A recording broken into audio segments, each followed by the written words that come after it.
Hello? There we go. Right. So thanks everyone for coming. I guess we get started.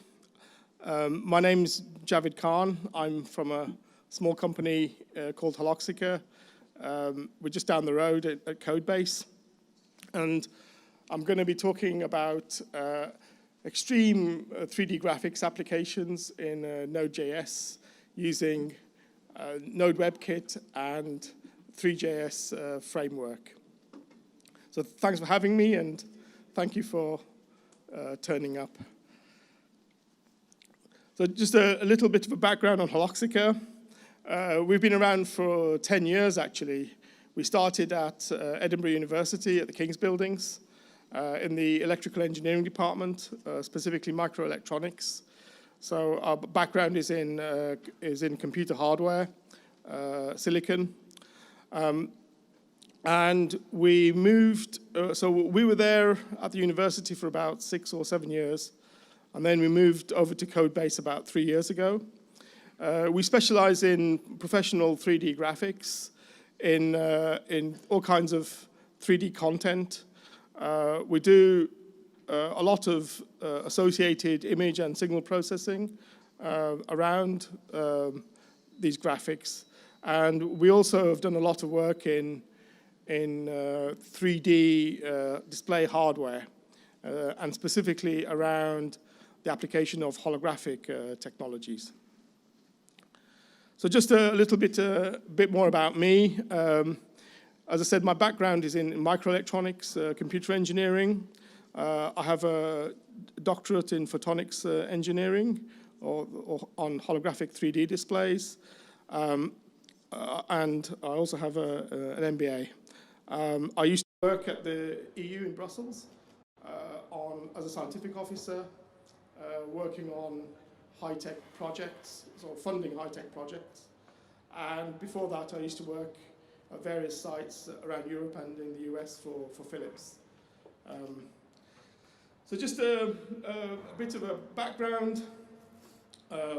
Holographic technology really doesn't need goggles or glasses. And if you ask any sci-fi fan, they'll tell you that the best way to do 3D is using holographic technology or something similar. And I saw that maybe about 10 years ago that 3D was making some kind of comeback in cinema and in television. I think we can safely say that 3D TV is dead. It never really took off, right? 3D cinema is still going, though, going strong. I think you can go down the road and watch a 3D movie, although the numbers are declining in Europe, certainly. They're up in Asia. But my impression is that the 3D TV kind of got replaced by VR, virtual reality, and even that's starting to run out of steam, and it's being replaced by AR, augmented reality. We'll talk about those. But just a quick poll, it's good to know your audience. So can I see any gamers in the house? Gamers? Oh yeah. Okay, you're gonna like this. Okay. Anybody familiar with graphics programming? GPUs and stuff like that? Not too many, okay, that's good. That's good, okay. Anybody tried a VR headset? Anyone been sick or nauseous as a result? Yeah, a few. Anybody tried an AR, augmented reality headset, like HoloLens or something? Okay, okay. All right, so now I know what I'm working with. That's good, okay. So, a quick overview of our products. I mean, Holoxica is basically, we're kind of like a boutique engineering consultancy. If you want images to appear in midair and you don't want to wear glasses, then we're it, basically. We're pretty much the only game in town. So we resell these things called light field displays, which I'll talk about. And there's two main flavors of those. There's projection-based and there's LCD-based. You'll see one here. We have our flagship node-based app which is running right now on this light field display. And we also make these things called digital holograms, which are static 3D images. I've turned them off now so that you're not too distracted, but I'll switch them on after the talk.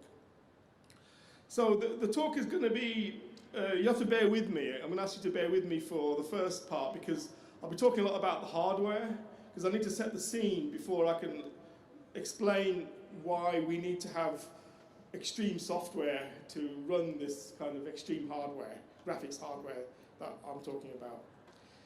So our clients, basically, they have some kind of 3D data. It's either like a CAD model that they spent a lot of time on, or it's like some kind of scan. Like, for example, we got data from the Royal Navy, which is a sonar data set that costs like 200K to scan. We get data from like billion-dollar satellites, from CERN, from like €1 billion space telescopes, stuff like that. Or it's a concept car, all kinds of things like that. And I'd say most of the time the data is in of itself very expensive.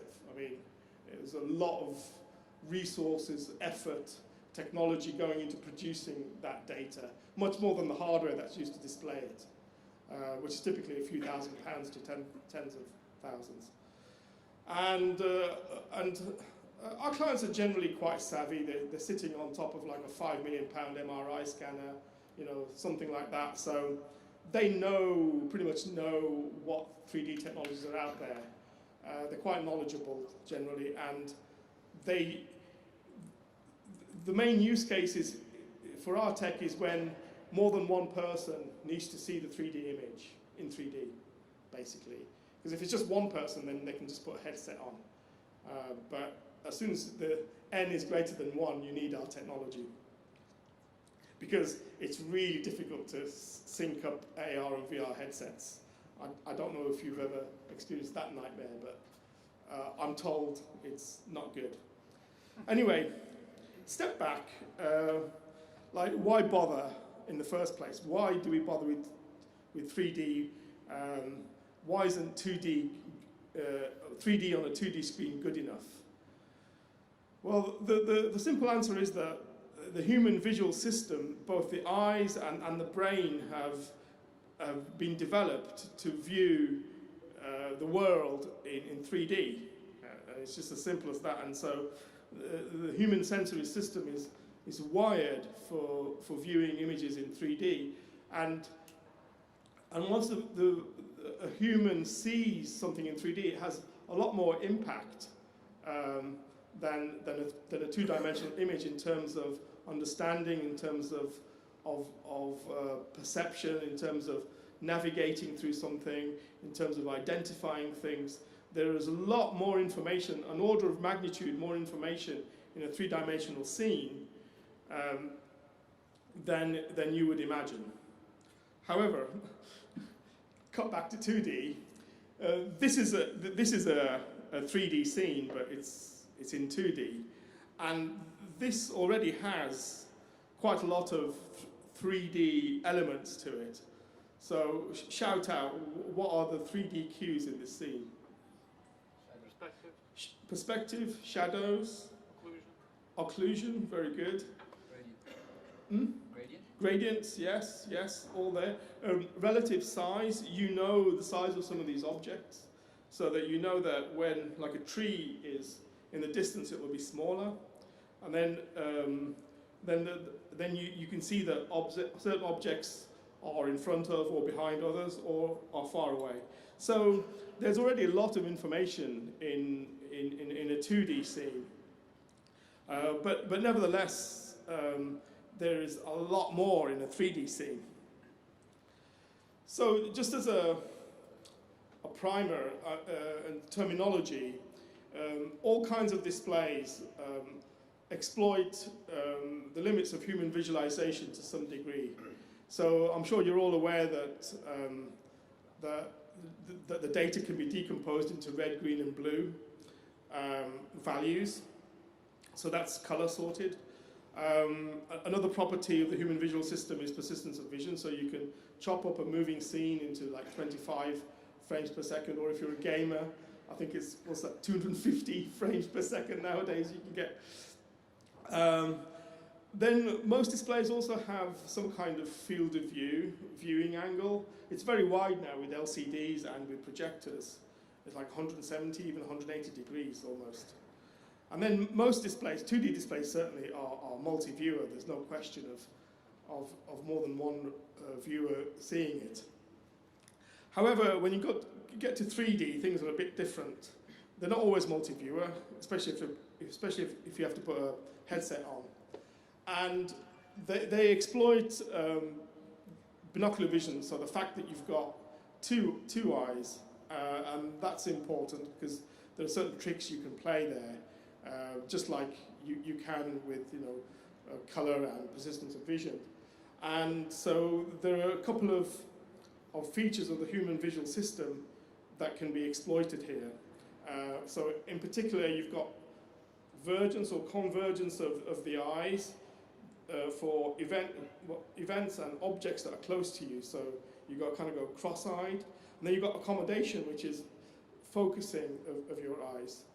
So things for humans, things that are really 3D when they're up close and personal, right? So I'd say anything more than like 10 meters away, your eyes are dead parallel, and it's basically what we call far field. And it's kind of 2D, basically. So that's why landscapes and things very far away are basically 2D for the human visual system. It's only things between like a meter and 5, 6, 7 meters that are really deeply 3D. And it also depends on the size of the object. And this is important to remember.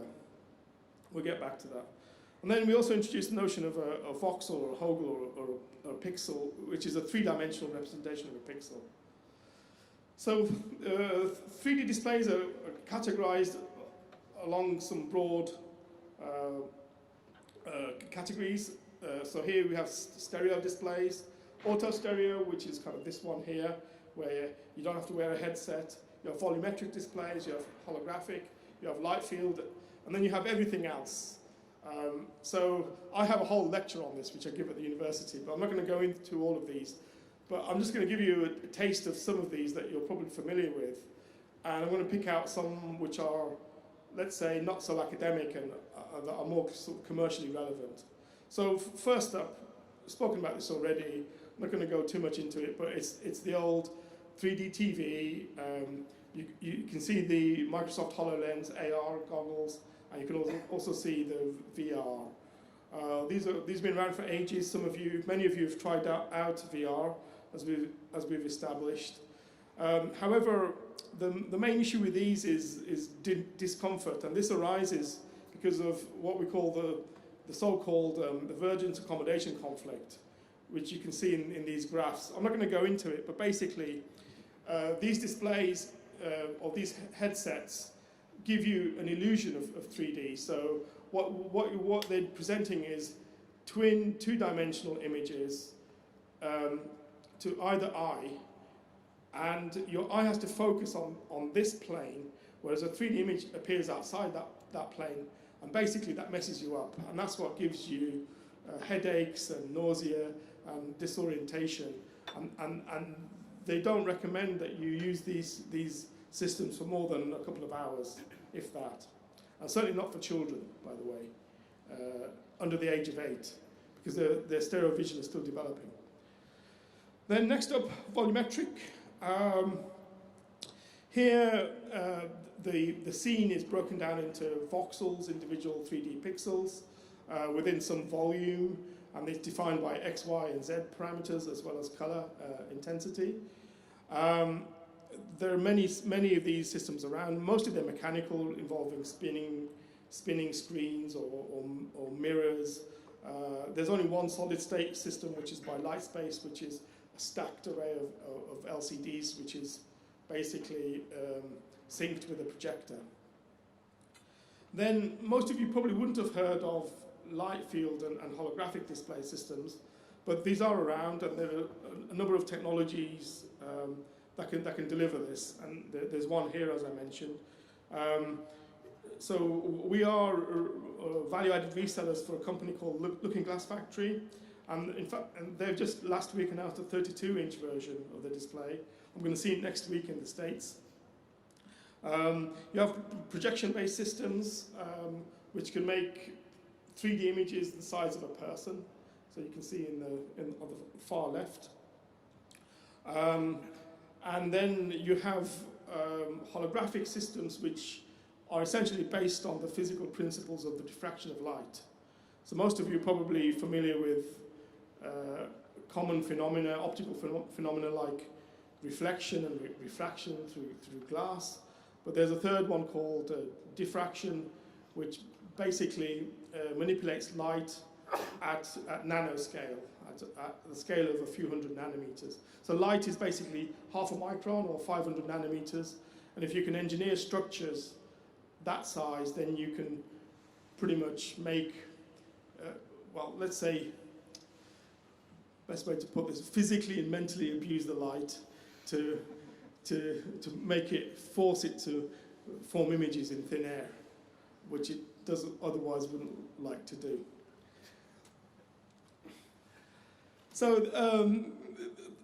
this is a little bit of an academic slide from one of my lectures at the university, but essentially holographic display systems, which I'm not going to talk about here, in fact, because there's a whole course on this, by the way. But basically, those displays look for solutions to Maxwell's equations, which describe electromagnetics, and which also describe electromagnetic waves specifically, and it's based on the interference of light. So that's what holography is.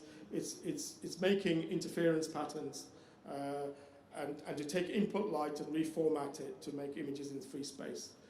Light field displays are a little different. They don't use waves, but they use a higher level of abstraction called rays. So rays of light intersecting to form the image. End of the day, the kind of effect is the same, but using more, it's just a higher level of abstraction, put it this way. And light field display systems play nice with current graphics pipelines. Then just excuse me, a little bit about our tech. So we've been around for 10 years, as I said, and we've developed a couple of 3 generations of holographic technology. We started off by making very simple displays, like clock radio style stuff, segmented displays they're called. And then we moved on to planar displays, so we could show images in mid-air, which were sort of basically bigger, faster, better than the previous generation. And then we took this to an extreme and made a volumetric display recently, which we had published in an optics journal. For that system, we actually built a quantum chip and nanoscale diffractive optical elements, as well as high-speed projectors. And our light field display systems are actually made with partners, and we build our software stack on top of these. Oh, thank you. Oh, yes. Excuse me.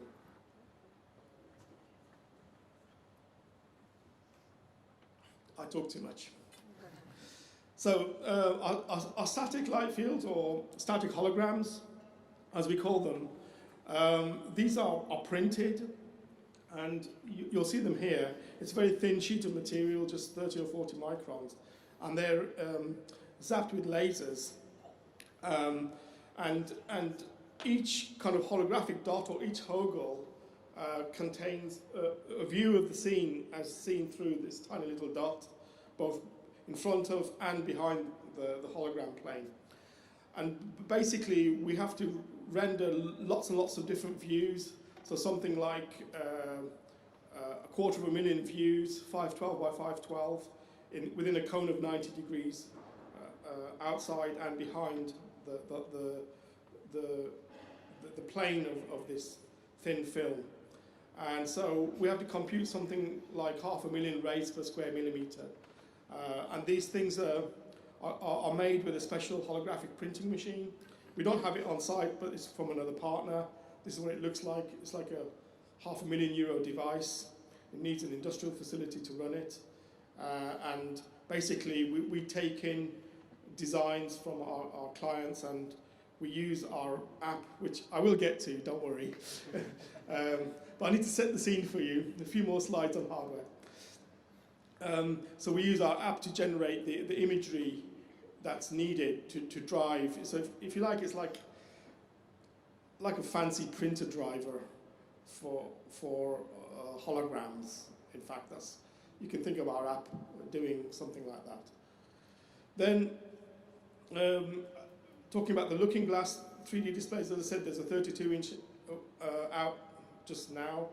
They have this one is a 15.6-inch. It has a field of view of 50 degrees within a cone, and within this cone, you basically sample the space like a cake radially with 45 views, and it can be seen by multiple people, and basically it's a direct replacement for an AR or VR headset. So we're getting there. So looking at the processing pipeline for 3D graphics to begin with. So all 3D graphic, or many 3D graphic systems have a description of the scene, and this is composed of objects and colors and materials and geometries and meshes, and basically it's decomposed, made of tiny little triangles, meshes in 3D space. And often in the scene you'll have lights, and you have a camera which is positioned where the viewer's eyes are, essentially. And this viewport is used to then render what we call rendering the scene. So the graphics pipeline takes this geometry and it converts it into pixels for the screen using a series of mathematical matrix transformations. So this is called the render pipeline, and there's different stages in there. This is not a tutorial on graphics, but just to give you an overview, this is what you need to render just one scene. And of course, we need to do this many times. And in fact, current graphics pipeline, so this is the usual graphics pipeline. There's 3D data in, and then video out. And your app has this thing called a rendering engine, which sends draw commands to the GPU, which are then displayed on a 2D screen. For 3D, ideally you want to be able to target AR, VR headsets, light field displays, and volumetric displays that we talked about. And it turns out that you need to have a different architecture, and you need to basically have either the GPU should either be embedded in the display device or be super high performance, much more performant than we have now, in fact, for some of the displays out there. So this is still an open problem in computer graphics, and there are some initiatives being taken mostly by the US military to consolidate this. In fact, a lot of the research conducted in this area has been funded by DARPA and the US Army Research Labs, ARL, and the US Air Force, AFRL, and the US Navy Research Labs. So they want to develop holographic and 3D light field displays for mostly it's battle scene visualization. Basically, the generals don't like wearing headsets. They just want to look at it and get all their information in one shot. So, the process I just described is called rasterizing rendering or scanline rendering. It's the most basic form, and that's what's used in games. If you want more kind of photorealistic scenes, then you have to basically behave a bit more like rays of light. So there's computer graphics techniques called ray tracing. It's described by this rendering equation, which looks a bit scary, but basically it just describes rays of light, radiance, rays bouncing around the screen and hitting points and being reflected or refracted through surfaces while still preserving its energy. And there's lots of different types of algorithms out there that trace rays through a scene. Sometimes they get blocked off by something, in which case the ray is killed. A ray can travel, hit something, and then get reflected, bounce back around, or go through a transparent object, for example. So, or create a shadow. So there's all these things that have to be taken care of by the algorithms. So all of these algorithms, in one way or another, are trying to solve this generic equation. And there are many, many renderers out there. Again, it's not a tutorial, just to give you an overview of what's involved. So this renderer is called PovRay, it's an open source one. But there are many, many of them. There's V-Ray, there's Octane Engine, Mental Ray, Cycles, which is used in Blender, which is a free 3D program. Yeah, so just to give you an overview, ray tracing can take a lot more time. And this is what's used mainly by Hollywood studios for motion picture graphics, for VFX, visual special effects. So that's what you see in the movies mainly. Then there's another special case of ray tracing, which is one of the solutions to the rendering equation. This is called volumetric rendering. I just say this in passing because we have quite a lot of medical use cases, and it's a kind of ray casting thing where the object is actually transparent, translucent. Often it's taken with an MRI or a CT or an ultrasound scanner. I don't know if you're familiar with how these work, but basically you get slices through your body of energy maps. Some kind of energy goes through your body, and you get shadows of this energy in slices. And then you put the slices together to make a 3D object. And then basically to visualize it, you do that in reverse, except the energy is actually light that you're passing through this stack. And you can render that out using a couple of different techniques. Medical images come in this special format called DICOM. Don't ask me what it stands for. No, I've forgotten. But basically it's a stack of bitmaps together with lots of other information. So here we go. This is where NWJS comes in after all that. So we need fast graphics processing, but we also need to make apps. So we got tired of working in MATLAB and in Python,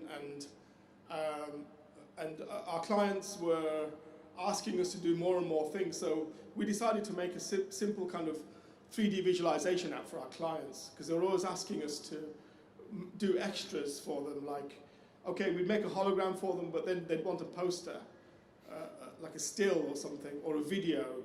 So we sort of set about writing a little app internally to generate these graphics for us, and then we kind of let them have it actually for free, because they were already paying us thousands of pounds to make the hologram. So we felt that it wasn't quite right to charge them for making a little graphic of their asset. So that's kind of how it came about, and we wanted a quick solution.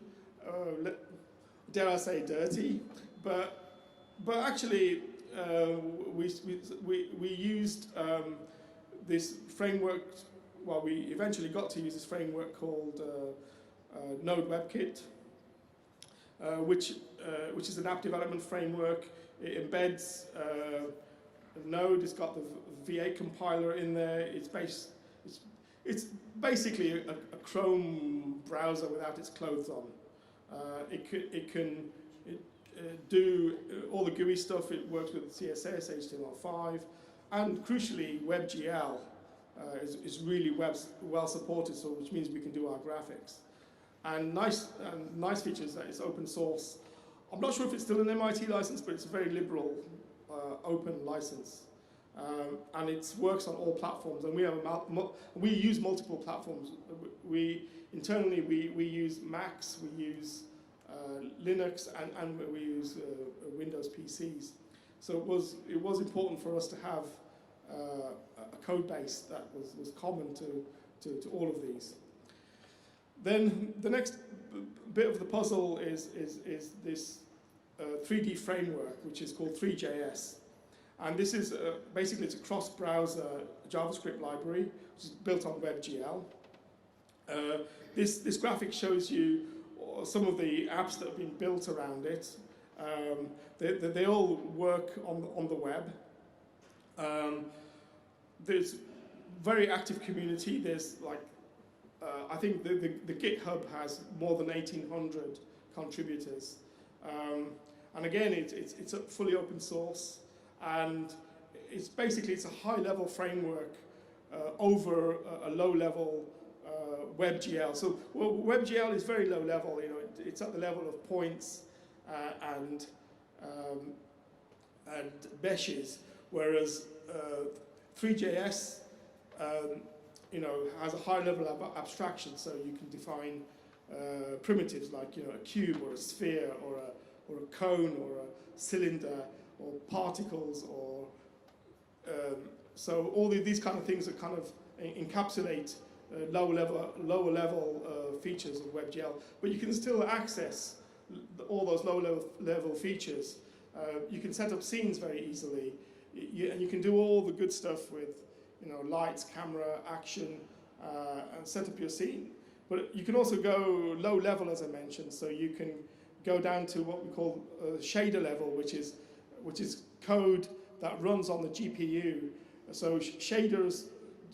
Anybody know what shaders are? Okay, a few people. So shaders are kind of funny little programs that work on pixels or on vertices directly. So if you run a shader on the GPU, you can, in parallel, change all of your pixels straight away to a different color. So they're highly parallelized, optimized little snippets of programs that run across the frame buffer of your device, and THREE.JS allows you to do that, which is actually pretty powerful. And then the other thing that's very attractive about it is that it's got a lot of plugins for all kinds of different types of file types. That was attractive to us because over the years we've dealt with many different types of data. We get data from the heart of CERN, we get military stuff, we get stuff from satellites, from LiDAR, from sonar, from radar, all kinds of different data sets, and we've managed to consolidate all of these within our tool. So I know you're all coders, so I'm going to show you some code. I don't know if you can read that. Probably not. No, I was hoping for a bigger projector, but basically the Hello World equivalent of 3D graphics is a rotating cube. So it sets up a camera, then it sets up what we call a mesh, which is your geometry. It's a cube with some material applied to it. So the mesh is a function of geometry and some material, and then the scene is a function of the mesh, and then we render a camera and a scene. So I'm going to do something risky now and seeing if I can show you. Whoops.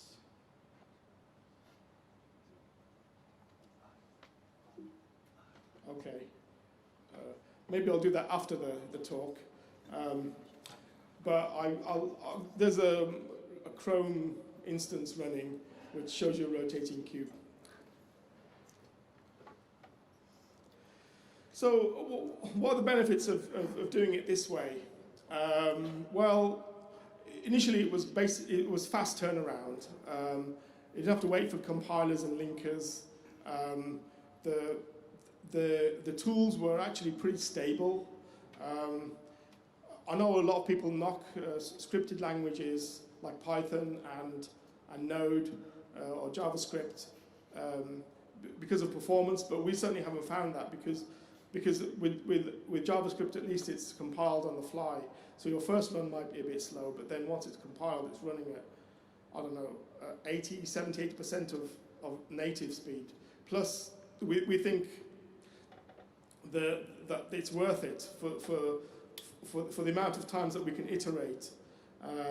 Then good news is, hey, no licensing fees versus things like Unity, for example.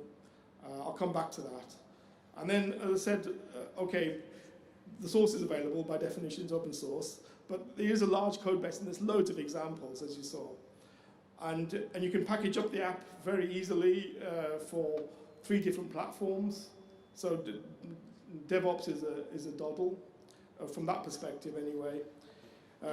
So there are lots of value, intrinsic value for us. And we have, I believe we've built a stable industrial strength app around this, a desktop app, I should say. Can I just, a quick poll, React people in the house? Oh yeah, okay. So basically it's kind of React for desktop. The other framework, popular one, is Electron that we looked at. But it was a bit weird. I'll just leave it at that before somebody attacks me. Because people do get factional, as you know. So I'm going to say a few words about the rendering framework. So as I said, we have a multi-view rendering scenario. This is our logo, which needs to be rendered from 45 angles. So we set up 45 cameras around the scene with certain parameters. They're all looking at the center of the scene. And basically, they have to render simultaneously at 60 frames a second. And so I think they're going from bottom to top, and it's just a slightly different angle all the way around the scene. And it does this at 60 frames per second, so we're doing something like 2,700 renders per second. We typically use, minimum GPU that we use is a 1080, and now, which is from NVIDIA, so that was the flagship NVIDIA gaming GPU. Now it's the 20 series, so our computation box uses a 2070, which is not quite the top one. The top one is the 2080 Ti, which is what we need for the 32-inch display, by the way. And then there are, so Looking Glass also support Unity very well, and Unreal Engine, as well as THREE.JS. So here's our app. I'm not going to talk too much about it because we're going to demonstrate it anyway. So it's written in NodeWebkit. It allows you to view 3D models. It can do a lot of, pretty much everything we can do with the holograms. You can do animations. You can do cutaways. You can set up galleries. You can set up a whole scene with background, with lights. You can do cameras, camera paths. You can render out videos. You can render out stills. You can manage your assets, your models, versioning, and it can handle loads and loads of different formats. And it also interfaces to the 3D display, so it's one of the first apps that's been built for this 3D light field display system. And it can also generate the renders for our holograms, as I mentioned. I'll skip that. That's basically the features of the app. So near the end, our applications are pro applications. We do a lot of medical imaging, specifically in MedVis, we call it, medical visualization, teaching and training. We've imaged all of the human anatomy. You name it, lungs, heart, brain, everything. We are now doing animated anatomy. So like, for example, take the heart. We used to have a static one, now we have a beating heart, lungs breathing, blood flowing, that kind of stuff. We're also now doing surgical procedures for training surgeons, and this will lead towards virtual surgery, stuff like that. We do a lot of scientific data visualization, we do engineering designs, automotive, mostly it's high-end kind of concept car type stuff. We visualize, we have architectural visualization. You can see buildings, go through them, go around them, and some military stuff. Thank you. I hope you found that interesting.